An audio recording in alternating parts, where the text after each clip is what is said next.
कळत नाही. आम्ही भारतीय जनता पक्ष, शिवसेना, काँग्रेस, NCPचे कार्यकर्ते होण्या अगोदर आमचे स्वतःचे व्यवसाय पण असतात, बिझनेस पण असतात, आम्ही नोकऱ्या पण करतो. राजकीय आणि सामाजिक कामं करण्यासाठी आम्ही एक पक्षाचे कार्यकर्ते बनतो. पण आमचे स्वतःचे व्यवसायामध्ये अगर कुठेतरी गुंतवणुकीसाठी, कुठल्यातरी बाकीच्या व्यवसायासाठी अगर आमच्या घरामध्ये किंवा आमच्या ऑफिसमध्ये अगर पैसे, त्याच्यामध्ये चूक काय आहे? मला मुळात चूक कळली नाही आहे. म्हणून उगाच भारतीय जनता पक्ष असं बोलून आमच्या पक्षाची बदनामी कोणी करू नये. मग प्रत्येकाचे, कोणाचे क्रशर आहेत, कोणाचे व्यवसाय आहेत, कोणाचे हॉटेल आहेत. मग तेव्हा अगर त्यांनी व्यवसायासाठी अगर काही कॅश तिथे ठेवली तर आता त्याची चौकशी, सखोल चौकशी, निपक्ष चौकशी मी तुम्हाला सांगतो. तर जो नियम आम्हाला लागतो तो नियम उद्या सगळ्यांना लागणार. हे वाक्य सगळ्यांनी नोंद करून ठेवावं. हमाम में सब नंगे होते. म्हणून निवडणूक आयोग, पोलीस खातं सखोल चौकशी, निपक्ष चौकशी करेल आणि जे काय दोषी आहे त्याला कारवाई आम्ही निश्चित पद्धतीने करणार. यामध्ये साहेब निलेश राणे असे म्हणतात की रवींद्र चव्हाण ज्यावेळी सिंधुदुर्ग जिल्ह्यामध्ये येतात त्यावेळी असा प्रकार घडत असतो. असा आहे, तो राजकीय आरोप आहे. प्रदेश अध्यक्ष आहेत, आज ते कुठे बुलढाणामध्ये आहेत, आज ते जळगावमध्ये आहेत, काल ते CM साहेबांबरोबर बदलापूरमध्ये होते. प्रदेश अध्यक्ष असल्यामुळे महाराष्ट्रातल्या प्रत्येक कानाकोपऱ्यात जाणं हे त्यांचं काम आहे. म्हणून तो राजकीय आरोप आहे, त्याला राजकीय चष्म्याने आपण पाहिलं पाहिजे. कोण कुठे जात असतील. आता आम्ही उदय सामंतांबद्दल बोललो तर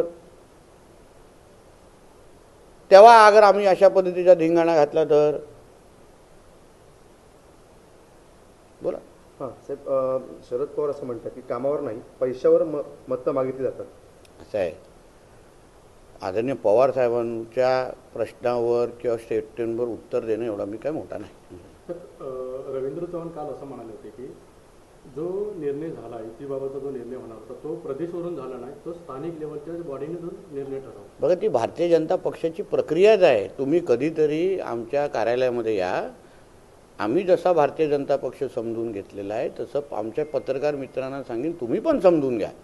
ती एक प्रक्रियेचा भाग असतो. कार्यकर्त्यांच्या इंटरव्ह्यू, कॅन्डिडेटचा इंटरव्ह्यू होता, जिल्हाध्यक्ष, संघटन मंत्री ह्या सगळ्यांसमोर ते कार्यकर्त्यांचं मत मागितलं जातं, घेतलं जातं. तो प्रस्ताव प्रदेशकडे जातो. परत आता कार्यकर्त्यांना त्या पद्धतीने त्या जिल्ह्याच्या राजकीय अनुसार त्यांना निर्णय घेण्याची मोकळीक दिली जाते. आणि म्हणून मला असं वाटतं की आता युतीचा विषय संपलेला, निवडणूक संपायला आलेली आहे, मतदानासाठी आलेलो आहे. म्हणून आपल्याला कृपया मी विनंती करतो, आमच्या सिंधुदुर्ग जिल्ह्याच्या निवडणुका आम्ही ह्या सगळ्या विकासाच्याच अजेंडावर भारतीय जनता पक्ष लढवतो आहे. बाकी कुठल्या अजेंडावर लढवतात हे मला मुळीच माहीत नाही. आणि मला त्या पक्षाच्या बाबतीमध्ये आघाड्यांच्याबद्दल बोलायचंही नाही. पण भारतीय जनता पक्ष म्हणून तुम्ही आदरणीय रवी चव्हाण साहेबांची भाषणं बघा, माझी भाषणं बघा, आमचे कॅन्डिडेट, नगराध्यक्ष, आमचे अन्य जिल्ह्याचे नेत्यांचे भाषणं बघा. आम्ही फक्त विकासावर बोलतोय. आमची गाडी रुळावरून हलत नाही आहे.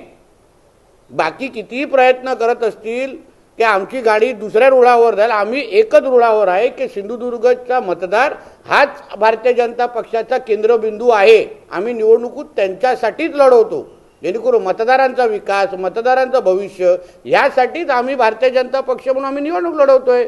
त्याच्यामध्ये कोणी किती प्रयत्न केला तर आम्ही काय आमचा चॅनल बदलणार नाही. साहेब, आपण सावंतवाडीवर असं म्हटलं होतं की ही अंदर की बात आहे, दीपक भाई हमारे साथ आहे. त्यावर दीपक भाई असं म्हणतात की माझी तब्येत बरी नसल्यामुळे मी काही दिवस बाहेर पडलेलो नाही आहे, मात्र माझ्या नावाचा वापर करणं चुकीचं आहे, मला मत म्हणजे शिवसेनेला मत. बघा, आदरणीय दीपक केसरकर साहेब हे ज्येष्ठ आहेत.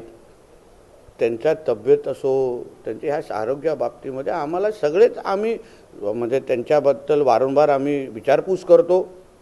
आम्ही त्यांच्या बाबतीमध्ये सगळ्या पद्धतीने काळजी जेवढे आम्हाला शक्य आम्ही पण घेणार आहोत. काही महिन्या अगोदर जेव्हा ते आजारी पडले तर मी त्यांना भेटायला गेलेलो.